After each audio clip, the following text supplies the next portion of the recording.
Good morning. কেমন আছো বলো তো সবাই? আশা করছি তোমরা সবাই ভালো আছো, আর আমরাও বেশ ভালো আছি। আমার আরও একটি নতুন ব্লগে আবারও তোমাদেরকে স্বাগত জানাচ্ছি।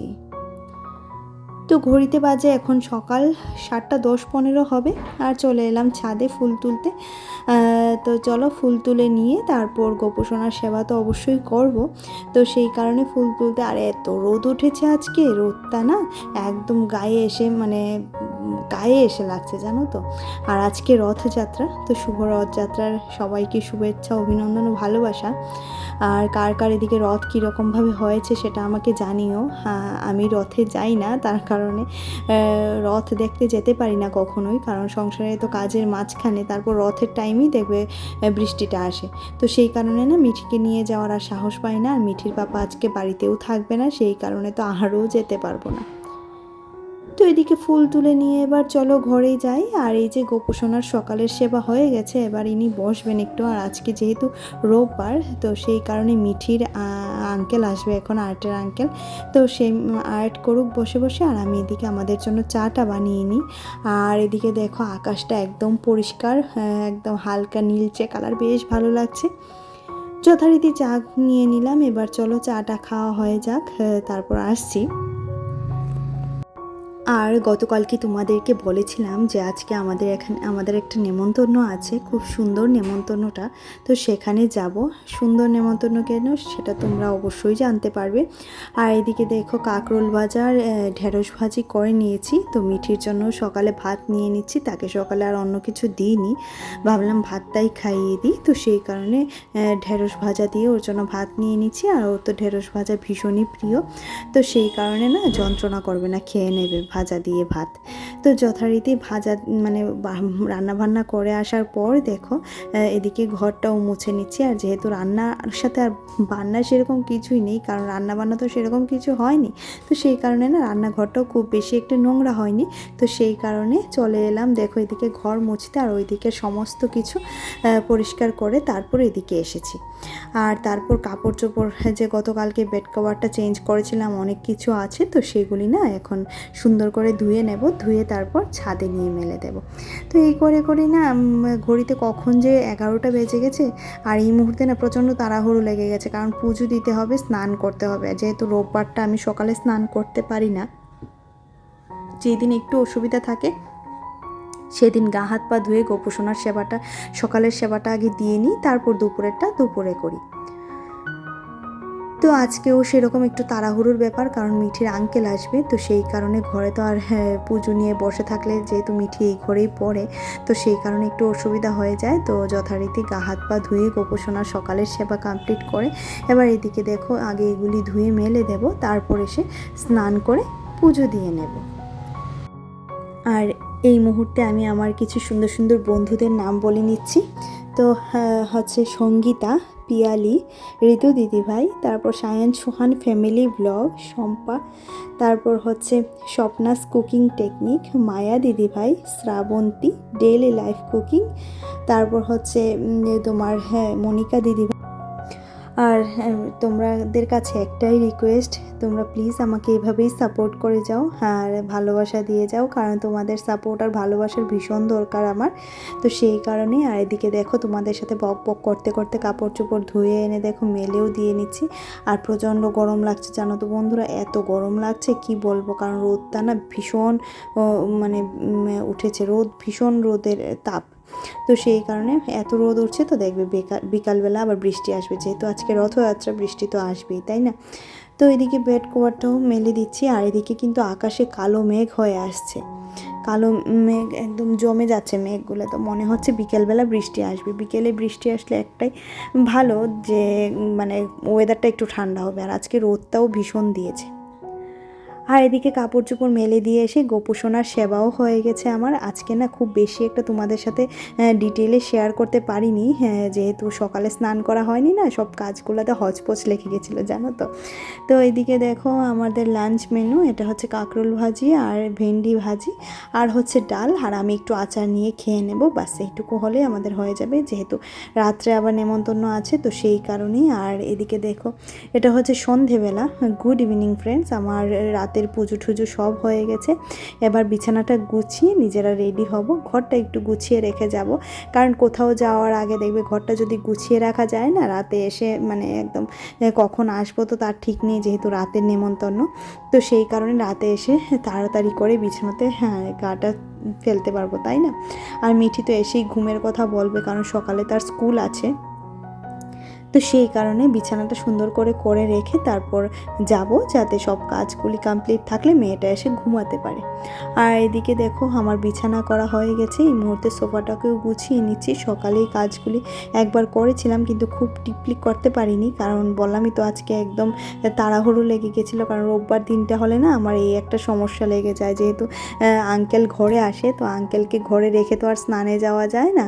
আর স্নানে বলতে আঙ্কেল যে ঘরে পড়ায় সেই ঘরেই পুজো হয়, তো সেই ঘরে তো আর কাসর ঘন্টা বাজালে একটু অসুবিধা হবে, তাই না? তো সেই কারণে সকালের স্নানটা আমার আজকে হয়নি, জানো তো। তো এদিকে দেখো আমি এবার কাপড় চোপড়গুলো গুছিয়ে নিচ্ছি, আর এইগুলো যত কম থাকতে গুছিয়ে নেওয়া যায় ততই ভালো। আর কাপড় চোপড় তো সারাদিনই একটা আছে ধোয়ার, কোনো দিনও মানে একদমই কম নেই বা বেশি নেই, প্রত্যেক দিনই আমি দেখছি কাপড় চোপড় ধুতে হচ্ছে। তো ঠিক আছে, চলো এদিকে বেড কভারটাও গুছিয়ে নিলাম। আর আমাকে কালকে ডেইলি লাইফ কুকিং থেকে বলেছে যে হ্যাঁ থ্যাংক ইউ দিদিভাই, তুমি আমার পাশে আছো। আর সবচেয়ে বড় কথা হচ্ছে কেউ সাবস্ক্রাইব করলেই বলে আমি সাবস্ক্রাইব করেছি, আমার পরিবারে আসো। সেটা বোঝে না যে একটা মানে ও আমাকে বোঝাতে চেয়েছে যে সাবস্ক্রাইব করলে পাশে মানে ওই পাশ থেকে যে সাবস্ক্রাইব করে সে বলে যে এই মানে আমার পরিবারে আসো। যখনই সে যায় না আবার তখনই আনসাবস্ক্রাইব করে দিয়ে চলে যায়। আসলে কি বলো তো, এটা প্রত্যেকের ক্ষেত্রেই হয়, আমারও হয়, জানো তো। আর আমি চাইবো যারা আমাকে ভালোবাসো তারাই শুধুমাত্র আমার ব্লগ দেখো, তারাই আমাকে সাবস্ক্রাইব করো, কারণ ফেক সাবস্ক্রাইব দিয়ে আমি কি করব বলো। আজকে আছে কালকে তারা আমার ব্লগ দেখতে ইন্টারেস্ট নাও পেতে পারে, কারণ প্রত্যেক দিন আমাদের হাউসওয়াইফদের ব্লগ দেখতে ভালো নাও লাগতে পারে। আর যখন যেই মুহূর্তে সে আমার সম্পর্কে সবটা জেনে ফেলবে, তারপর থেকে কিন্তু সে আমার ব্লগ আর দেখবে না। হয়তো এক সপ্তাহ কন্টিনিউ সে আমার ব্লগ দেখবে, তারপর কিন্তু সে আর দেখবে না, তাই না? তো সেই কারণেই বলে আমার ফেক সাবস্ক্রাইবারের কোনো দরকার নেই। কম ফ্যামিলি মেম্বার হলেও তাকে নিয়ে ভালো করে চলা যায়, যদি কোনো ফ্যামিলি মেম্বারের মনে মানে ওই যে বললাম না, চতুরতা না থাকে, তাই তো। আর যখন দেখবে খুব বেশি মানুষ থাকে, তার মধ্যে যদি একজনের মনেও চতুরতা থাকে, তাহলে তুমি এই ফ্যামিলি মেম্বার নিয়ে চলতে পারবে না, তাই না? সেটা সংসার জীবনই বলো আর ইউটিউব ফ্যামিলিই বলো, প্রত্যেকটা ক্ষেত্রেই। আর এদিকে দেখো মিঠি মা আমার রেডি হয়ে গেছে, এবার আমিও রেডি হয়ে গেছি। একটা শাড়ি পরার ইচ্ছে ছিল, বাট যেহেতু স্কুটি করে যাব তো শাড়ি পরার আর সাহস পাইনি, তো একটা জামাই পরে নিলাম, মানে একটা চুড়িদারই পরে নিলাম। এবার আমরা রেডি হয়ে গেছি, এবার কোথায় যাচ্ছি তোমাদেরকে সেটা অবশ্যই দেখাচ্ছি। আগে আমাদের মা মেয়েকে দেখিয়ে নাও। তবে একটা কথাই বলবো, ভালোবাসার মানুষটা যদি পাশে থাকে না, সব কিছুই সম্ভব। আর এদিকে দেখো চলে এলাম, এই যে মাসি আর মেসো বলতে আমার মিঠির আন্টি, মা, মানে যিনি আমার মিঠিকে পড়ান একদম সেই ছোট্টবেলা থেকে, ওনার মা আর বাবার অ্যানিভার্সারি, তো সেটা হচ্ছে গোল্ডেন জুবলি, 50তম বিবাহবার্ষিকী। এতটা সুন্দর লাগছে না আমার, মানে কি ভালো লাগছে জানো তো। এদিকে মেসো আর মাসিমণি আছে, আমার ভীষণ ভালো লাগছে বলো তো। এই দিনটা না সবার জীবনেই আসুক, আমি সেটাই ভগবানের কাছে প্রার্থনা করি, কারণ এই দিনটা খুব সুন্দর একটা দিন। আমি এত বিয়ে দেখেছি, এত কিছু দেখেছি, কিন্তু মনে হচ্ছে আজকে সবচেয়ে সুন্দর জিনিস একটা দেখলাম, জানো তো। আর এই যে মাসি আর মেসোকে ভীষণ সুন্দর লাগছিল, সে মিঠিও গিয়ে সে ছবি টবি তুলছিল, আমরা সবাই ছবি তুলছিলাম, জানো তো, বেশ ভালো লাগছিল। আর সবাই আনন্দ ফুর্তি করছিলাম। তারপর খাওয়া দাওয়া করে তারপর বাড়িতে আসবো। আগে এদিকে দেখি, এই যে মাসি আর মেসো আমার খুব ভালো লাগছিল। আসলে এই যে বললাম, ভালোবাসার মানুষটা পাশে থাকলে সবই সম্ভব। 50 বছর কেন, সারা জীবন 500 বছরও এই মানুষটার সাথে কাটানো যাবে, যদি ভগবান সুযোগ দেয়, তাই না? আর যখন ভালোবাসার মানুষটা পাশে থাকবে না, তখন কিছুই যেমন ভালো লাগে না, তাই তো। তো সেই কারণেই না, ভালোবাসা, নিজেদের মধ্যে ভালোবাসা রাখো, ভালোবাসা দিয়ে বাঁচো, তাহলে দেখবে জীবনটাও সুন্দর, সবার জন্যই জীবনটাও সুন্দর হবে।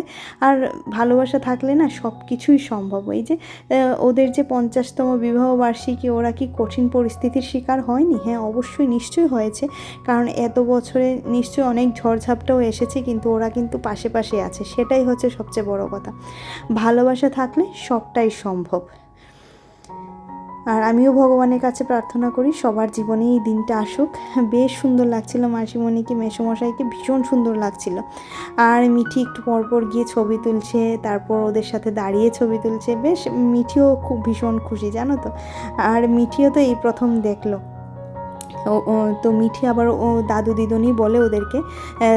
আর ওরাও না মিঠিকে ভীষণ ভালোবাসে, যেহেতু মিঠি অনেক ছোটোবেলা থেকেই দিদির কাছে পড়ছে, তো সেই কারণে দিদির বাড়ির লোকজন, দিদির মা বাবা সবাই মিঠিকে অনেক ভালোবাসে।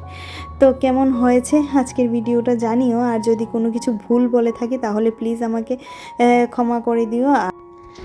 আর যারা যারা ভিডিওটি দেখছো অথচ আমার চ্যানেলটিকে এখনও সাবস্ক্রাইব করোনি, তাদের কাছে একটা রিকোয়েস্ট, আমার চ্যানেলটিকে সাবস্ক্রাইব করে দিও, পাশে থাকা বেল আইকনটাও ক্লিক করে দিও, যাতে করে আমি যখনই ভিডিও আপলোড করব নোটিফিকেশনটা তোমরা পেয়ে যাবে। তো সেই কারণেই দেখো, আর যারা যারা কাজটি করে রেখেছো তাদেরকে তো জানাচ্ছি অসংখ্য অসংখ্য ধন্যবাদ। তো ভীষণ ভালো লাগলো, সব মিলিয়েই বেশ ভালো লাগলো।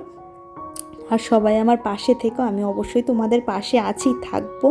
তবে অনেক সময় একটু দেরি হয়ে যায়, সেটা নিয়ে চিন্তা করো না। আমি সবাইকে সাপোর্ট করি, সবাইকে ভালোবাসা দিই, আর ভালোবাসা ছড়িয়ে দিতেও আমার খুব ভালো লাগে, জানো তো। তো চলো আজকের মতো তাহলে এখানেই রাখছি, এখন খাওয়া দাওয়া করব, তারপর বাড়ি যাব। এখন ঘড়িতে বাজে কটা, তোমার আমি যখন এসেছিলাম তখন বাজছিল 8:30টার দিকে, আমি বাড়ি থেকে বেরিয়েছিলাম, আস্তে আস্তে 9টা বেজে গেছে, আর এখন বাজে ঘড়িতে সেই 10:30 11টা হবে। তো চলো আজকের মতো তাহলে টাটা, বাই বাই, সবাই ভালো থেকো, সবাই সুস্থ থেকো, টাটা।